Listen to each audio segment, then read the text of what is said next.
Welcome everybody to the PGA Tour Career Mode Series. Today we're making our PGA Tour debut with golfer Noah Brooks at the American Express. After grinding his way through the Korn Ferry Tour, it's time to see if he can compete with the best on the PGA. The goal for this series is simple: climb the rankings, compete in the biggest golf tournaments, and become a major champion. But it all starts right here at the AmEx, so let's get right into it. So we would start on the par 4 first here for Brooks. His first tee shot on the PGA Tour is off underway, and it is going to find the middle of the fairway, no problem. 127 left into the pin. Brooks with his 50-degree in hand, and this one looks good. It's going to be close. It could be in. Let's see what happens as it's falling. Brooks has some spin on it. That's going to land inside 3 feet. Just pin high to the left. What a shot. Sticking it to 8 inches by Brooks, as he is going to easily tap that in for a birdie to start off this round here at the Amex. On to hole 2 now. Looking to continue this hot start for Brooks, as that is going to carry the bunkers on the left side of that fairway, no problem. 287 total carry there off the tee. Great shot in for his second. 48 yards to the pin on this one. 60-degree in hand. Pitch might not have been my play, but he has a birdie putt nonetheless. 17 feet now, breaking right to left for Brooks, and he's going to leave that one a little too low. But nothing a little cleanup par can't fix here as we move on to the third. Fairly straight ahead hole here on the third. Driver off the tee box here for Brooks as he gets a hold of this one. 280 carry. Perfect lie in the middle of the fairway. That'll set up his second shot. Approach with the 7-iron here. Tough pin location tucked in the back left. Brooks manages to find the green spot, leaving himself with a 12-foot putt for birdie that's breaking, just not enough. He leaves it a little too high, and so once again, we'll clean up with a par. On to the first par 3 of the day. Playing 180, downhill a little bit, so clubbing up not going to hurt. To the 8-iron as it pays off. Brooks sticks this one close, leaving himself a 3-foot putt for birdie. Finally gets this one to fall, getting him to 2 under. So we move on to the first par 5. Very gettable today with these pin locations. Not long at all, and with Brooks' power off the tee, that should set him up with a great second shot here. Only 220 left into the green. 4-iron in hand here, and this one looks like it might actually be a little too much. It's not going to hold the green, rolling off the back. But a nice little chip here should set him up easily for a birdie, as that's just going to roll a little bit past the hole. 3 feet left, though, to clean up to get to 3 under, and that just barely catches the edge of the hole there. As we move on to the par 3/6, Brooks down to 3 under on the day. Hybrid in hand. This one playing a little bit longer. That's going to roll out a little bit more than he was liking. That'll be a testy putt left for birdie. 47 feet. Long putt here, breaking left to right.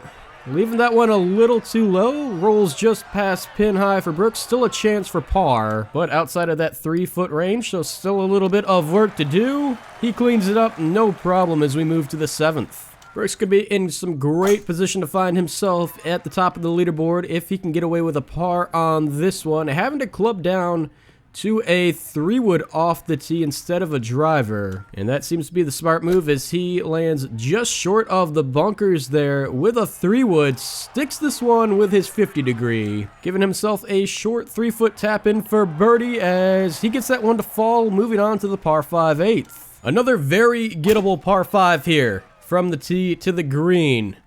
Good drive here as he's going to avoid that right side waist area.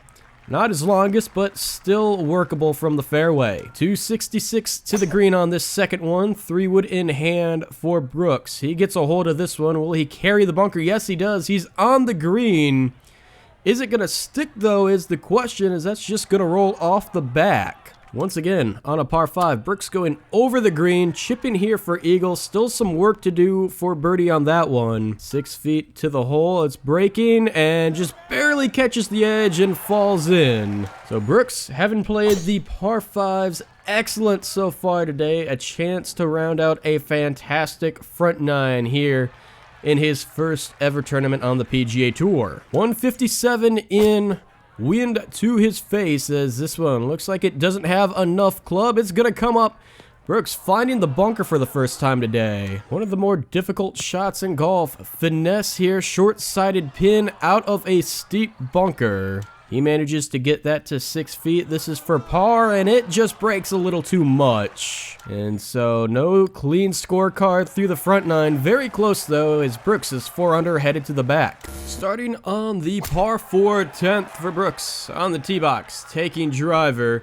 This one is just barely going to avoid that waist area on the right side. Get a friendly kick back into the fairway. Leaving a short wedge in here for Brooks. Taking the 54 degree. This one, once again, just barely going to miss the waist area, but is going to be just short of the green. So a chip and a putt away from a par, as Brooks can't sink the birdie, but taps in to save par. And we move on to the first par 5 here on the back nine. Possibly reachable as Brooks gets a hold of this one. Great drive down the middle of the fairway, setting himself up with a great second shot. 304 yards still to the hole. Can possibly get there if he really steps on a 3-wood here. Gets a lucky bounce, but that one is going to come up just short on that front of the green. 32 yards left to the pin. Brooks running up with the pitch shot from the 60 degree, leaving it just about pin high. And an easy look here for birdie, but that's going to break a little more than he expected. So he will have this one to clean up par, and does just that on the 11th. Moving on to the 12th now.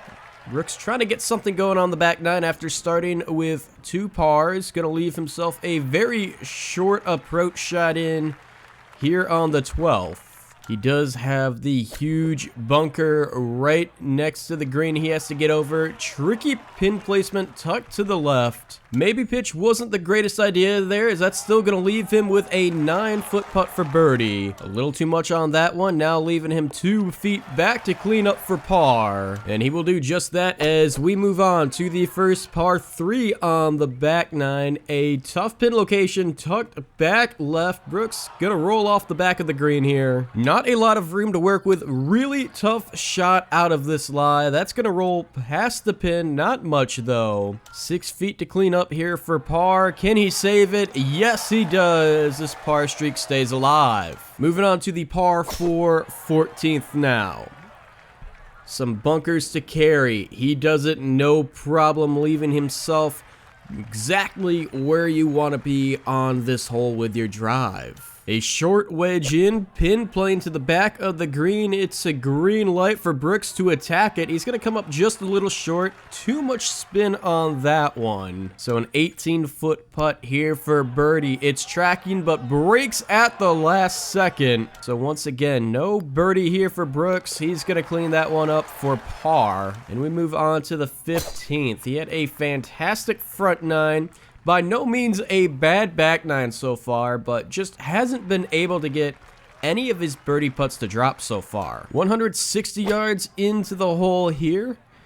A tough pin location once again. They really got them tucked and protected today. That shot stops nicely though. One hop bounce, leaving 13 feet for birdie. But once again, these birdie putts are just not falling on the back nine for Brooks. 3 holes left to go as we move on to the par 5 16th.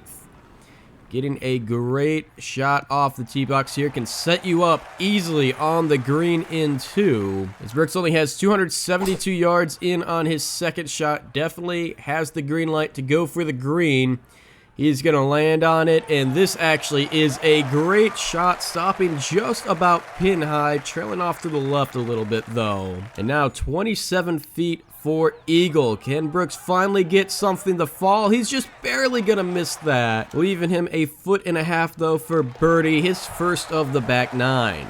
On to the par 3 17th. Bit of an island green here. This one needs to get some legs. It's gonna bounce off the rocks and back into the water. That's not what you want to see at all. So Brooks is gonna have to take a drop here on the 17th. And that means he's hitting 3 here as he's going to throw this one up. It's on the green safely. Going to roll out a little bit on him, though. Not checking up might like he would have liked. So this is now a 13-foot putt for bogey, and that's going to break just kissing the edge of the cup. And so this is to clean up for double bogey after going in the water on 1. Bringing Brooks down to 3 under on the day. He needs something on this hole.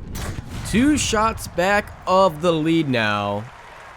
That double on 17 really hurt him, so he's putting everything he has on this drive as he needs to hole out for any chance of sending this to a playoff.